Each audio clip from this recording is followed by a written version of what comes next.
बंधुओं नमस्कार। आज विश्व योग दिवस है, इसलिए हम जानें कि योग क्या है, योगी कौन है, योग साधन क्या है, योग का उपाय क्या है, योग से क्या लाभ है। भारतीय धर्म दर्शन की मनीषा का यह निष्कर्ष है कि योग के द्वारा हम ऐसी शक्तियाँ भी पा सकते हैं जो अकल्पनीय, अद्भुत हैं। आज के युग में हम प्राणायाम और आसन करके स्वास्थ्य सुख प्राप्त कर रहे हैं, मानसिक सुख प्राप्त कर रहे हैं, लेकिन यह योग दर्शन का बड़ा ही सतही उपयोग है। तो जानें कि योग है क्या। दूसरा महत्वपूर्ण बात यह है कि योग से जो आज वर्तमान में हम पा रहे हैं, ये उसका इसी तरह उपयोग है जैसे हमारी मिसेस को 25,000 का उनकी बहू ने मोबाइल दिलवाया और वे केवल उससे बातचीत ही कर रही हैं। माने हम बहुत ऊपरी तल का उपयोग कर रहे हैं। आध्यात्म दर्शन का, इस विज्ञान का यह लक्ष्य है कि मनुष्य को ऐसी अद्भुत अकल्पनीय शक्तियाँ प्रदान करना है जो विशेष हैं और उस आत्मा को परमात्मा में लय करना इसका लक्ष्य है। अब हम जानें कि योग क्या है। योग महर्षि पतंजलि ने अपने विज्ञान में इसको बताया कि चित्त वृत्तियों का निरोध योग है।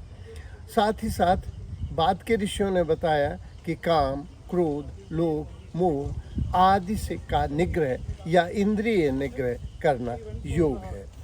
गीता में आया आत्मा का परमात्मा में विलय योग है। या जो अनासक्त भाव से कर्म फलों का आश्रय न लेकर जो अपना कर्म में लगा है वह योगी है और उसका कर्म योग है।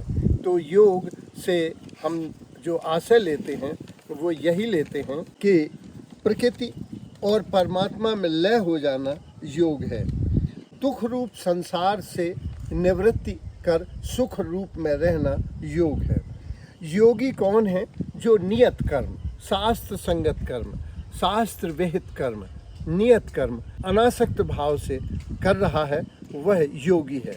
हमारे गुरुवर हैं, वो इस झील की सफाई करते हैं, अपने कर्म में लगे हुए नियत कर्म भी कर रहे हैं और कर्म की फल आकांक्षा का आश्रय भी नहीं धारण किए हुए हैं, साथ ही वे कर्म में आसक्त भी नहीं हैं। तो ऐसा व्यक्ति योगी है।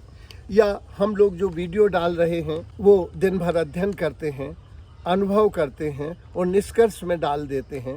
इससे कोई अर्थ लाभ नहीं होता, कोई यश लाभ नहीं होता, ना कोई थैंक्स देता है।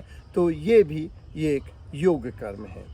इसके बाद आया है कि योगारूढ़ जो व्यक्ति है वो कौन है। योगारूढ़ व्यक्ति वो है जो कर्म में आसक्त नहीं है, इंद्रियों में आसक्त नहीं है, फल में आसक्त नहीं है। इसका उदाहरण दे सकते हैं। एक मंदिर बन रहा था जिसमें पंडित जी भी गुम में गिन रहे थे और सामने सेठ जी भी गुम में गिन रहे थे। तो सेठ जी पंडित जी से बोले कि हम में और आप में फ़र्क क्या है। तो पंडित जी बोले कि हम छोड़ते हैं, यहीं मंदिर भी बन जाएगा और गुम में भी गिन जाएंगे, तुम आ जाओ। तो जो कर्म में भी आसक्त नहीं है, इंद्रियों में आसक्त नहीं है, फल में आसक्त नहीं है, वो योगारूढ़ व्यक्ति है। अब आता है कि योग युक्त कौन है। जो मन और इंद्रियों को जीत कर श्रम दृष्टि रखता है, शत्रु में, मित्र में, दुख में, सुख में, बैरी में, मित्र में, सर्दी में, गर्मी में, जो पापात्मा और पुण्यात्मा में समदृष्टि रखता है, वह वस्तुतः योग युक्त है। और इसमें योग युक्त रहते हुए वो अपनी आत्मा को जब परमात्मा में लय कर देता है तो ऐसे व्यक्ति को हम योग युक्त कहते हैं। उदाहरण, अन्ना हजारे भूख और प्यास में मुक्त रहे, वे यश और अपयश में, मान और अपमान में वे रहे। इस तरह से हम कह सकते हैं कि वो योग युक्त व्यक्ति हैं। अब प्रश्न उठता है कि श्रेष्ठ योगी श्रेष्ठ है। गीता में आया है कि तपस्वियों से योगी श्रेष्ठ है, शास्त्र ज्ञानियों से योगी श्रेष्ठ है। और श्रेष्ठ योगी कौन है?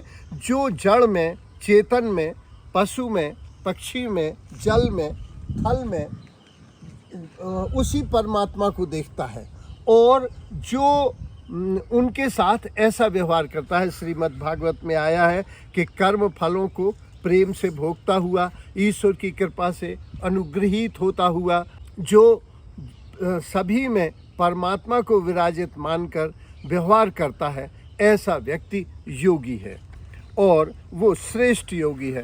तो गीता में भी आया है कि जो सभी में परमात्मा देखता है वह श्रेष्ठ योगी है।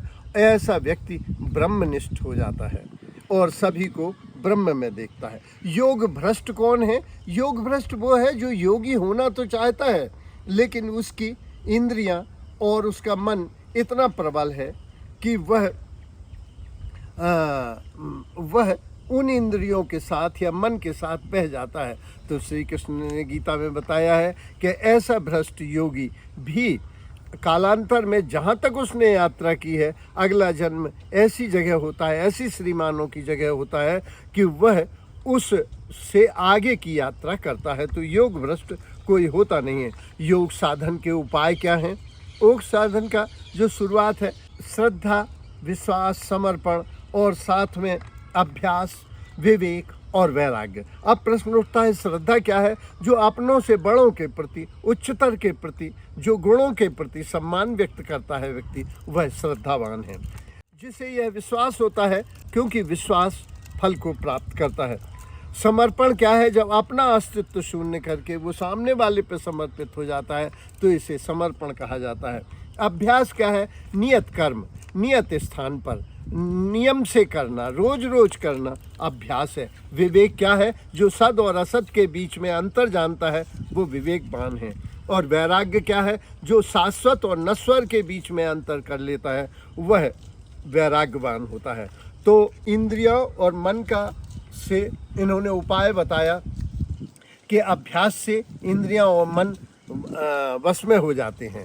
और ऐसा प्रयत्नशील आदमी, ऐसा साधन संपन्न आदमी, ऐसा साधन में लगा हुआ आदमी अंतोगत्वा मुझ परमात्मा को प्राप्त कर लेता है। योग के प्रकार, योग के प्रकार मनुष्य की प्रवृत्तियों के अनुसार दो प्रकार, जो आदमी दो तरह के होते हैं, एक अंतर्मुखी और एक बहिर्मुखी। जो अंतर्मुखी होता है वो ईश्वर को अंदर देखता है, और जो बहिर्मुखी होता है वो ईश्वर को बाहर की तरफ देखता है।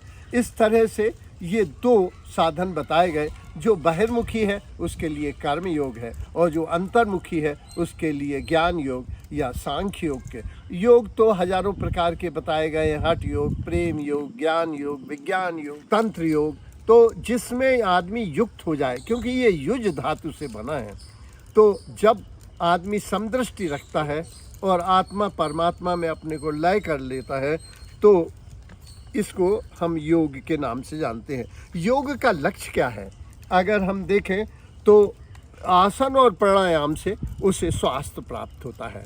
अगर वह स्वाध्याय करता है, संतुलन अपना मूल्यांकन करता है, अपने आहार विहार पर ध्यान रखता है, अपने व्यायाम और विश्राम पर ध्यान रखता है, अपने भोजन पर ध्यान रखता है, तो वह दुखों, भौतिक दुखों से, दैहिक दुखों से मुक्त हो जाता है। अगर वह शौच और संतोष करता है तो उससे संतोष प्राप्त होता है और वह सुख को प्राप्त होता है।